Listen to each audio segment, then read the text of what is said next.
ए बाबा इकडं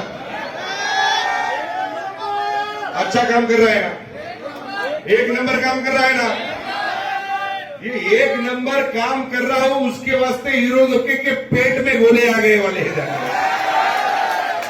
इनको लग रहा कि सारे पूरे जुड़ गए,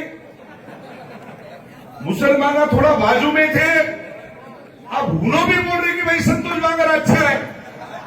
अरे क्यों बोल रहे, इसका तुम थोड़ा सा यहां से करो ना, यहां से। संतोष बांगरनं कधी कुणाची जात बघितली नाही, ध्यानात ठेवा।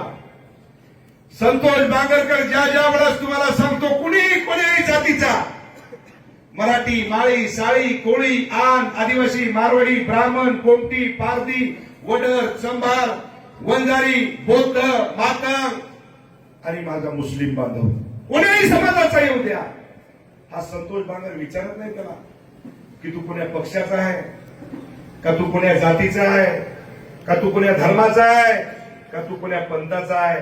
ज्या वेळेस माझ्याकडे तुम्हाला सांगतो माणसं येतात, त्यावेळेस मी फक्त एवढंच बघतो की त्याचं काम काय आहे, त्याचं दुःख काय आहे, आणि त्या सुखादुखामध्ये जाऊन जाण्याचं काम या ठिकाणी तुम्हाला सांगतो हा संतोष बांगर करतो।